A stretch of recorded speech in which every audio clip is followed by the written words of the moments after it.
Kita buktikan ijazahnya palsu, maka kepemimpinan Daya 10 tahun itu adalah tidak sah karena ijazah SMA-nya itu tidak sah.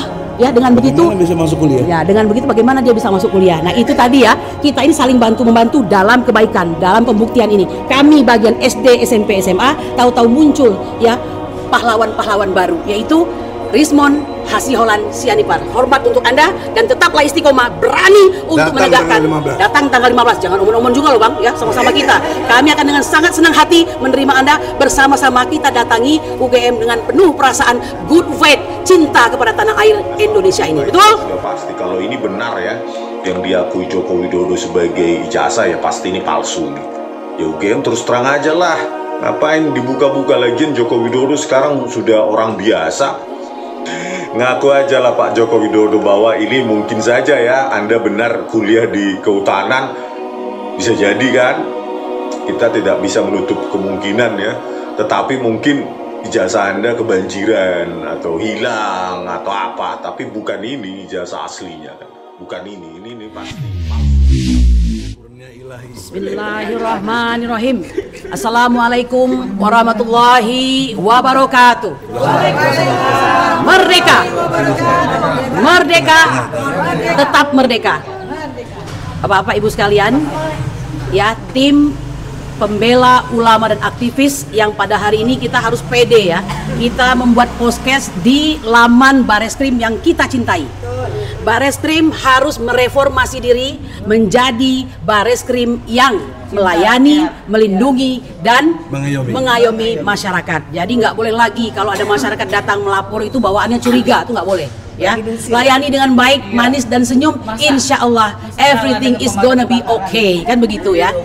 Bapak Ibu sekalian, saya dapat kebagian untuk memberikan wacana kita untuk akan datang berhalal bihalal di Universitas Gadjah Mada dan sekaligus ke kediamannya Bapak Joko Widodo di Solo. Ya, ini jangan dijadikan hal yang menakutkan. Karena ingat baik-baik, fungsi daripada universitas, ini saya lompat ya, fungsi universitas itu adalah menjaga kehormatan kejujuran akademik.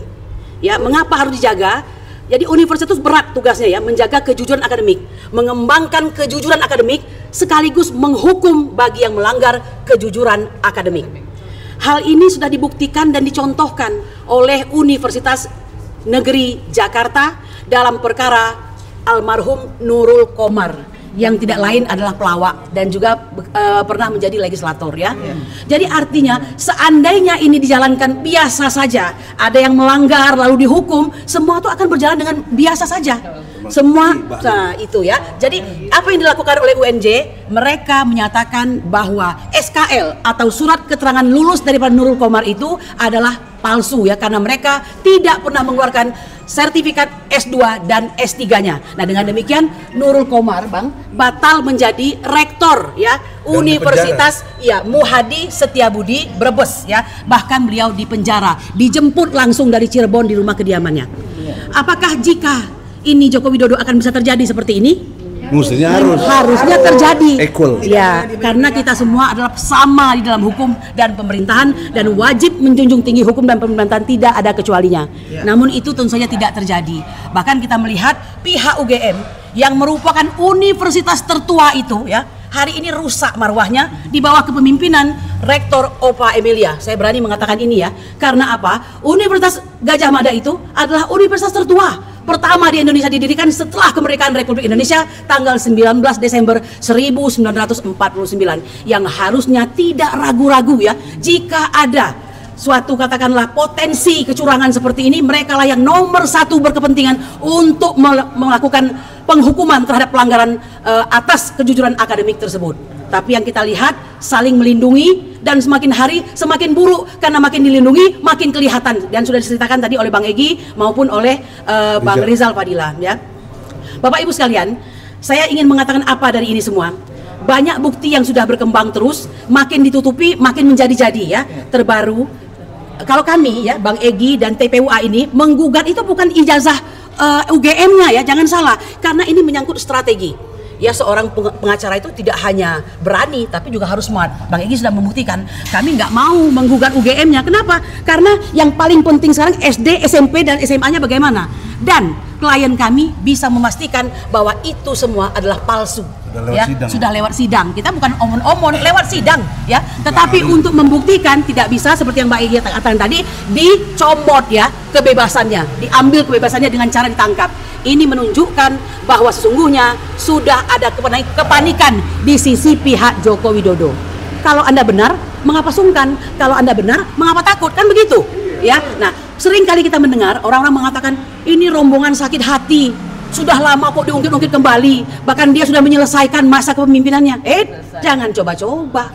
Ini 10 tahun kepemimpinan. Dan jangan lupa, dari segala banyak hal itu, boleh dikatakan sesak napas kita jarang sekali menemukan hal yang membahagiakan selama kepemimpinannya. Nah itu nggak usah jauh-jauh deh. 10 tahun itu adakah surat utang yang ditantangannya? Banyak sekali dan menghasilkan hutang, including yang nampak dan yang hidden itu hampir 20.000 triliun. Ya, bayangkan. Ini kalau seandainya kita bisa membuat Joko Widodo yang rakyat biasa pada hari ini untuk mempertanggungjawabkan perbuatannya, insya Allah akan sangat membantu pemerintahan Bapak Prabowo yang kita cintai pada hari ini untuk menjadi mungkin ya meringankan beban-beban biaya yang semakin tidak karu-karuan di negara ini. Betul Bang? Ya. Kenapa?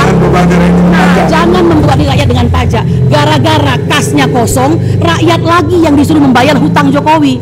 Kalau kita buktikan ijazahnya palsu, maka kepemimpinan daya 10 tahun itu adalah tidak sah. Karena ijazah SMA-nya itu tidak sah.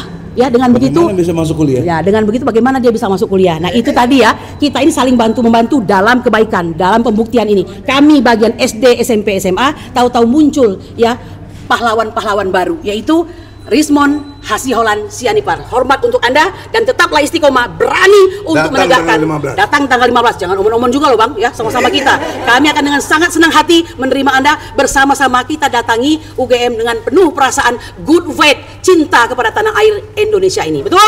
Nah, Bapak Ibu sekalian, saya ingin menambahkan sedikit ya untuk tambahan buat Bang Rizal Fadila tadi. Ternyata ada ulasan yang menuliskan sebenarnya siapa foto dan gambar yang ada di dalam ijazah tersebut ya. Nah, disinyalir itu adalah masih saudaranya juga yang bernama Dumadno Budi Utomo ya. Itu.